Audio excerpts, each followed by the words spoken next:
If you're not sure about calendars and due dates and stuff like that, like myself, I use a lot of updates and make appointments with myself so I don't forget to do just about anything. So that's a way you can keep in track in front of your deadlines.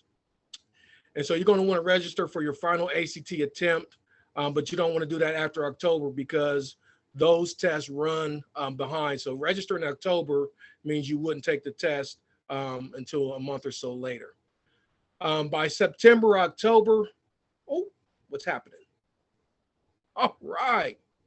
In September of October, we want to take that final ACT. I do want to make a point to let parents and students know that we will pay during the student's junior year for them to take their ACT one time. After that, if you want to take it again, you would have to individually register and take care of that yourself.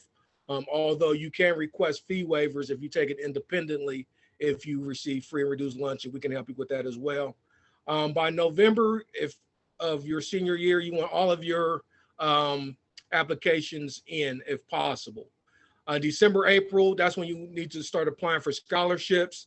One easy way of doing that, if you need help with that, is simply to go on the internet and type in scholarships for young men who are 5'2" or 6'7" and see what's out there, and then just apply for everything that you can.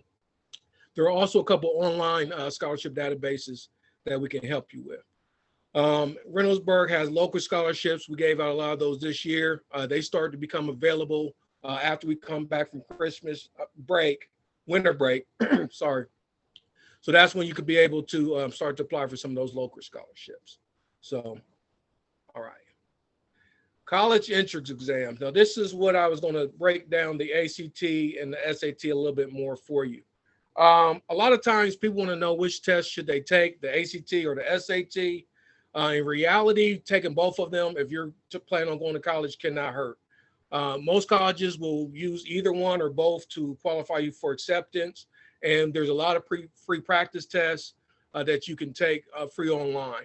So even if you only try a practice test in each one, that won't be a bad thing, because the practice tests kind of tell you what kind of questions they'll ask, and you'll know what to expect, and then you'll know how to prepare.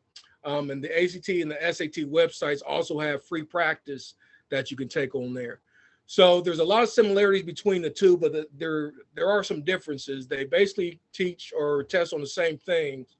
The ACT is more fact and what you remember, and the SAT wants more analysis and wants you to apply more things. The ACT, there's no penalty for wrong answers, which means if you don't know, it's okay to guess. But on the SAT, you will lose points for wrong answers. So it's better to leave it blank than a guess, unless you're pretty sure that you got the right answer. They're pretty similar in how long they take, but there's more questions on the ACT than the SAT, but the SAT has more subjects. So they're about the same per subject level. So that's about it for the ACT and the SAT. So how do you register? You can go to the websites listed here. You'll need to get an ID number that you received a score on if you tested in February. That's saying that if you tested with us as a junior, we'll have a number that you can use to register. The SAT is at the college org, the www.collegeboard.org. And again, fee waivers are available to you. We've already gone over the fact that you have free practice materials and scores. Oh, one thing about registering for the ACT or the SAT, they're going to ask you which colleges you want to send your scores to. And this is why it's important for you to figure out your colleges in the beginning. So when you have to send your scores out, you already kind of know where you want to send them. So when you register for the test, think about 4 schools that you want to go to. Any more than that, you could get charged a fee. So you want to be pretty certain about where you want to go by the time you're registering for those on your own. Okay, I think that's about it for that. Okay, so that is the end of my section. Thank you. So now we're going to talk about how do you go about selecting colleges that you want to apply to.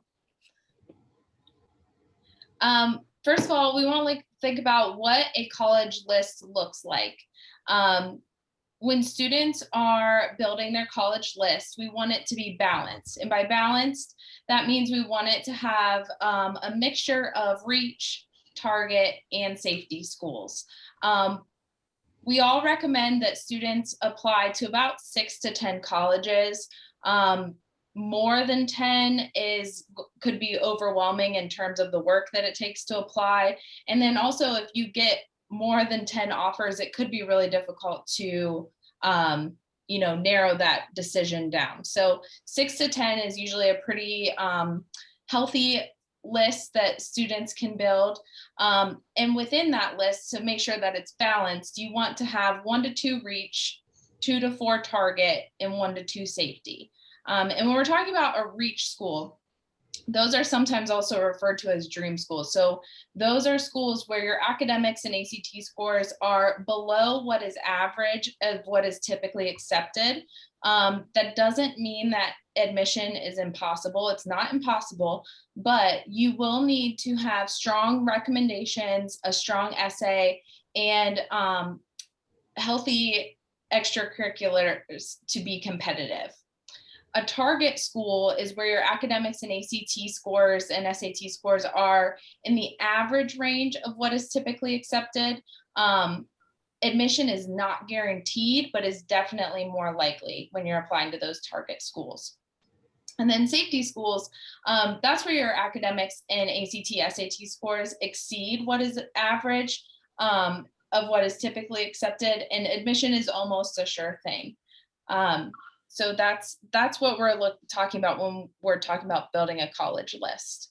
Also, real quick, please feel free to put any questions into the chat. Ms. Leonard is monitoring that and can answer your questions as we go. Or if you want to wait till the end, we'll have some time for questions as well. So part of deciding whether or not a school is a good fit for you, scheduling a visit can be very helpful and very important. College visits should be scheduled through the admissions office of the college that you want to visit. All college websites will have a link on their homepage, and it's usually pretty obvious, usually at the top, and it usually just says visit, usually a big button.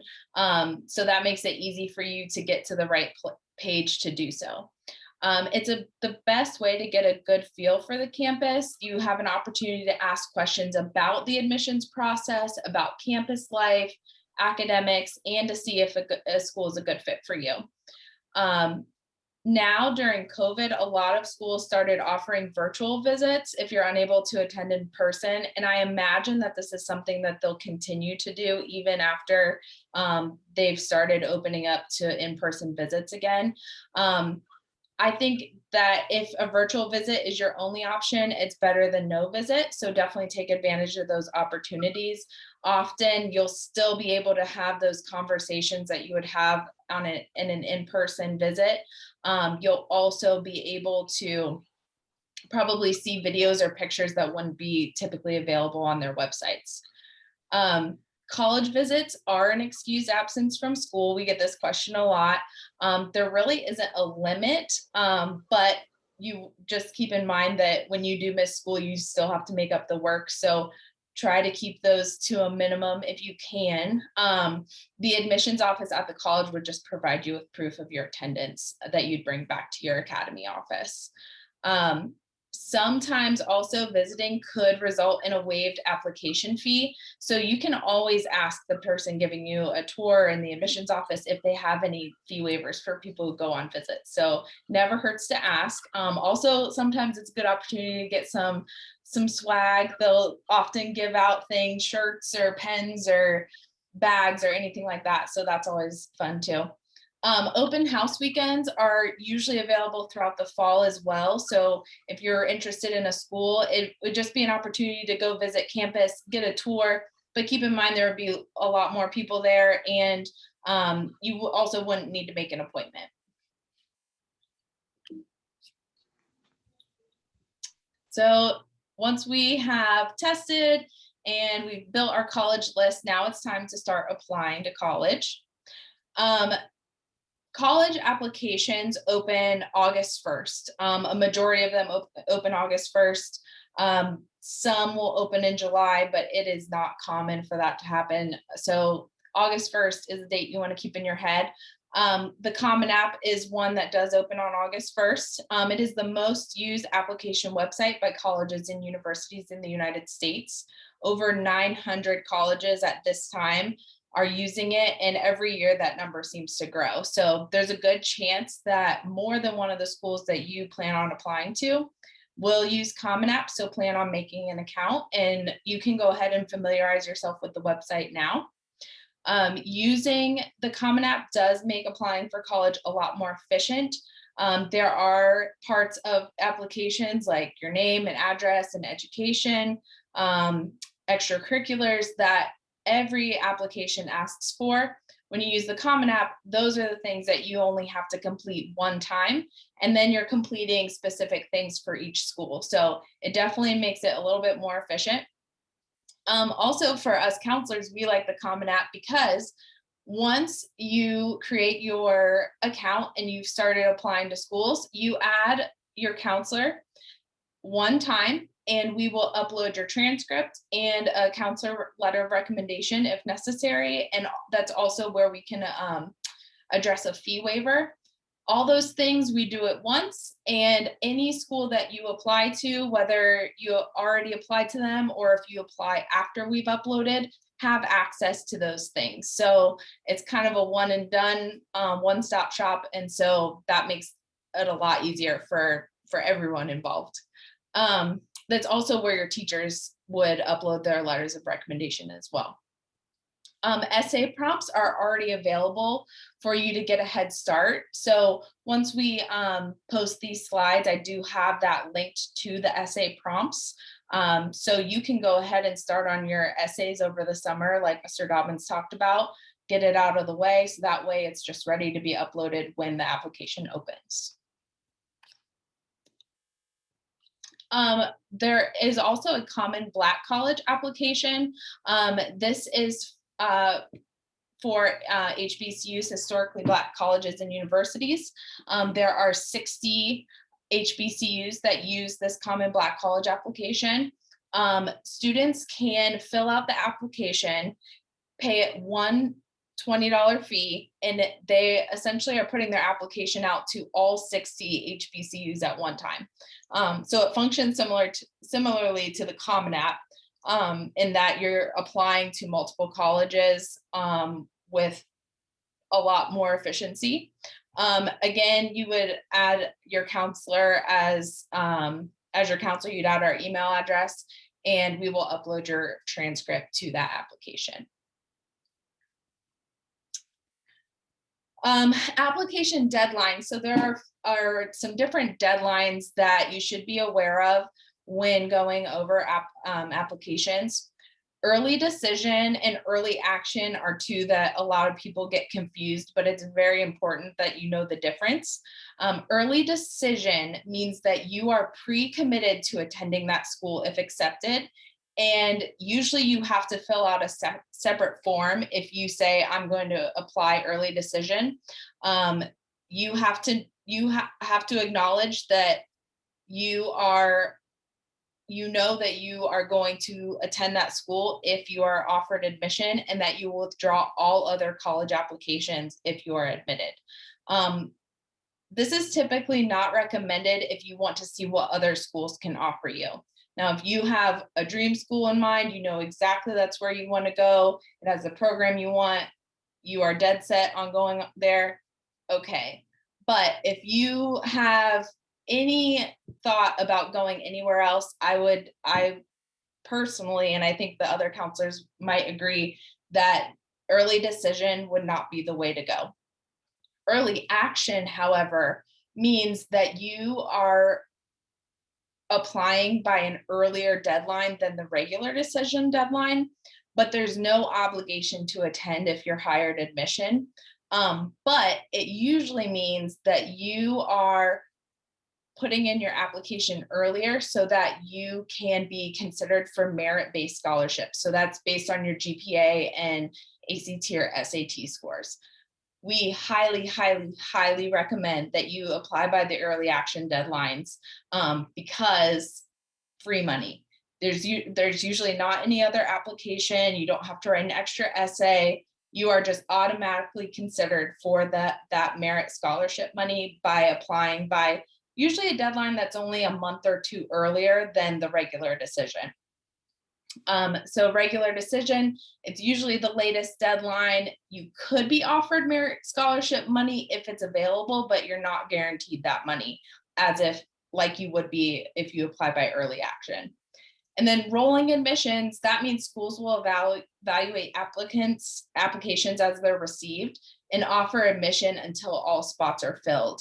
So there's no hard deadline, and it's common for open enrollment schools, like 2-year colleges, such as Columbus State. So I've mentioned requesting a transcript.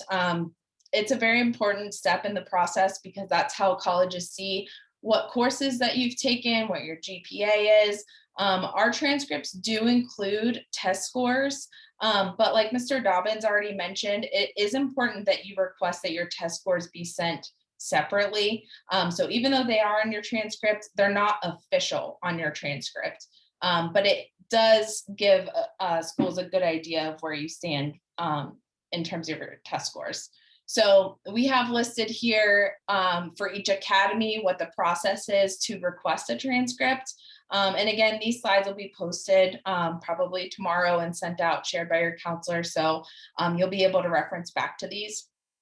I will point out though, if you are a student who has completed College Credit Plus, any College Credit Plus work, you must request a transcript directly from that college registrar's office to be sent to the college that you plan to attend. All colleges will have an online transcript request system. We cannot, as your counselor, do that for you. And again, your CCP credits do show on your high school transcript. However, just like the ACT and SAT scores, that does not make them official college credits. In order for the college credit to be transferred, the transcript must come from that college. So it'll just show that you took College Credit Plus and that it fulfilled the high school credit on your high school transcript, but again, must come directly from the college that you earned the credit from in order for that college credit to transfer. And Anna, just to kind of piggyback off that, is it correct that they would want to wait to send their college transcripts pretty much till they know which colleges they're going to? That's not something they do during the early application process, correct? Yes, that is correct. Yeah, it's not necessary to do when they initially submit their application, but rather something they would wait until the very end of their senior year to have sent. Thank you. All right, so now we're going to talk about paying for college. So you get to the point where you've applied, you've got some options, you're kind of excited, and then you got to think, okay, I got to pay for this thing. Well, one of the first steps that you got to do, no matter how you're going to pay for it, is the FAFSA. So it's a government federal student aid application. It's free. You go to this URL that's on this slide. Again, these will be shared tomorrow. And it opens every year October 1st. And you want to apply for that as soon as it opens or very early on, because that's makes students eligible for grant money, and that money does eventually start to run out as the year progresses. So you have to submit it to all colleges to be considered for financial aid and any need-based scholarships and grants and work study.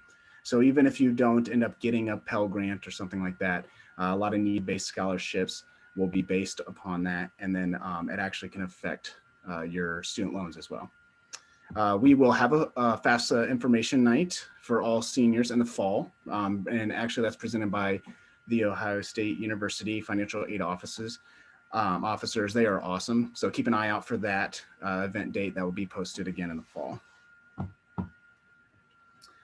If you've been talking to recruiters and coaches from D1 and or D2 schools, you'll want to set up an account with the NCAA or the NAIA. So that's something that's really important, and a lot of students aren't always aware of that, but you will need to set up an account. It's pretty easy.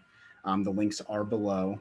We upload transcripts similar to how we do it in the other situation, but it doesn't notify us the way Common App does. So you need to make sure that you let us know that you are talking to those representatives from your D1 or D2 college, and give us that information, and then we can go in there and find your name and upload the transcripts. And you will also need to request test scores sent directly from ACT. They need official scores. They do not accept them from the transcript. So that's something to take note of as well. All right, there's scholarships. So, you know, before you dip into any loans, you definitely want to see what you can qualify for. And if it's not through grants, then scholarships is the next best thing. There are three main ways to access them. One of the easiest ways is to get it through the colleges and universities in which you're applying. So this is kind of going back to what Ms. Shaffer was talking about when she was discussing the merit-based scholarships for those early action. I want to make sure I'm using the right terminology here. The early action deadlines will oftentimes give you information or automatically enroll you in those. And so they'll based on achievement and other things specific to your application that will allow you to qualify for scholarship money. So that's the best way. Apply for the early action deadlines, and hopefully you will see some money coming that way. Another great resource is the FastWeb.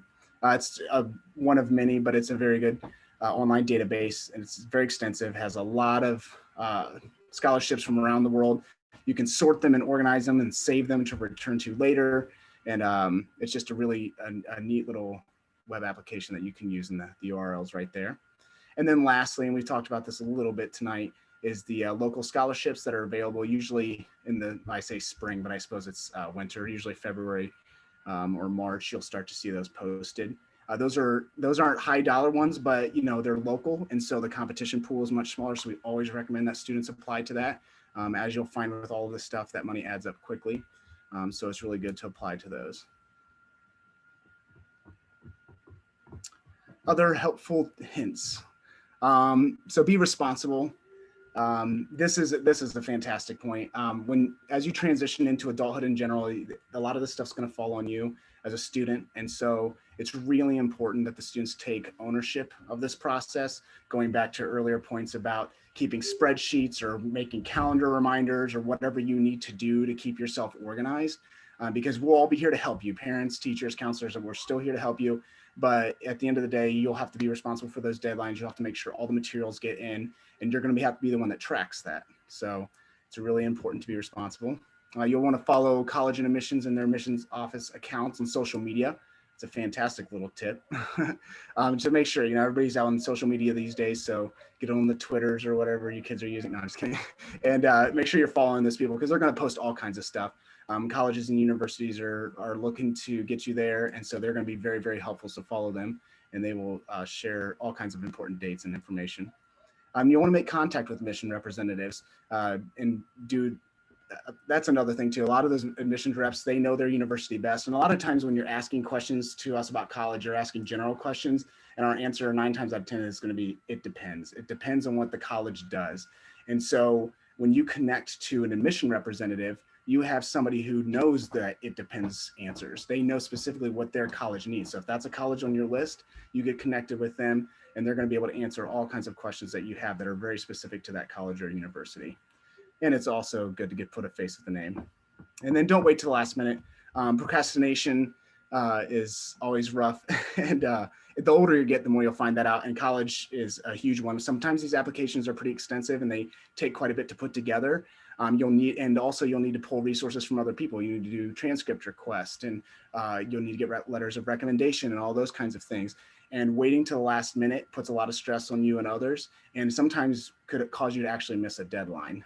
We say on our online transcript forms, at least I know HS Square does, and I think other academies do as well, we say about a 5-day turnaround, 5 business days. So that means if you do it on a Friday, then maybe by next Friday we could have it out, depending how busy we are. So you don't want to send us some kind of notification or start your application process the day before a deadline is due. That's very stressful and could cost you merit, scholarships, and other opportunities as well.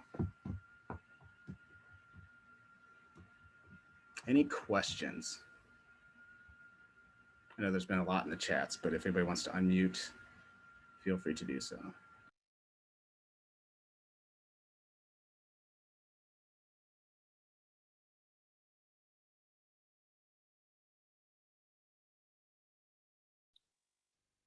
Mrs. Leonard, was there anything from the chat that was a good question that might want to be shared out?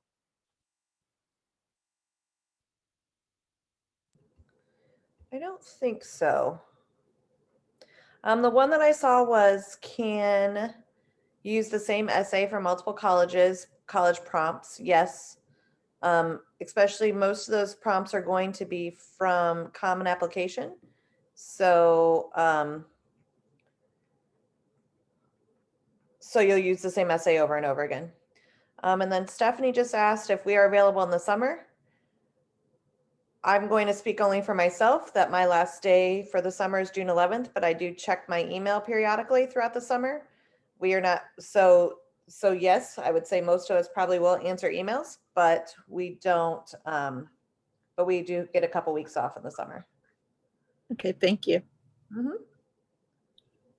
I'm the same as Miss Leonard. My last day is June 11th, and then I'll be back in the office probably the first week of August. Mhm. I do check email periodically, but not daily on those days off. So just, I guess, keep that in mind.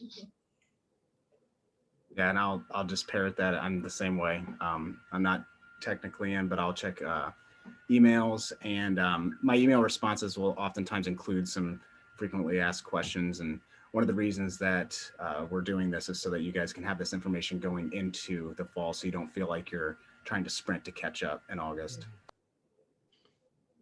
Yeah, I'm in the same boat. My last day is going to also be June 11th. And like everyone else, I'll be checking my emails and doing pretty much the same thing. Another question we just got was, do we do anything at the school to help students identify career and study of interests? We are working on that. That is something that the 4 counselors, we're all trying to come up with curriculum, and we're going to start using something called Naviance next year that will help students explore those. So hopefully we will be able to provide more information and help students explore that option for them. And I know too, they had in 9X, the students had a career connections teacher that was just started. So this may not have been directly affect this class. And then I know in the future as well, they're going to have it more across the board with more connections teachers in the junior high level as well. So students are coming into high school with a little bit more. I know that doesn't directly help all of you, but just something to keep in mind if you have other children coming up through Reynoldsburg. A good resource if anybody would like to do anything right now, the Ohio Means Jobs K-12 does have a career interest inventory. That's something I recommend for a lot of students to take that. It is about 100 questions, which sounds overwhelming, but it goes very quickly, probably about 15 minutes. But I would say it's something that can give students a good idea of connecting their current interests with careers that might be a good fit for them. So that's always a good place to start if you're looking for something right now. Okay, the next question is, how many letters of recommendation do we need and when should we ask for them by? Normally you need probably about 3 letters of recommendation, and not all colleges require them. But I would start asking teachers and counselors now, as opposed to waiting until a week before you need them. I always say you need to give people 3 to 4 weeks to write you a really good letter of recommendation. So it's something you want to start thinking about now, and who you want to write those letters for you. And another question we had, is there anyone at the school that will help us edit our essays? I always say ask an English teacher. Most of them are more than willing to help you edit your essays. Are there any other questions?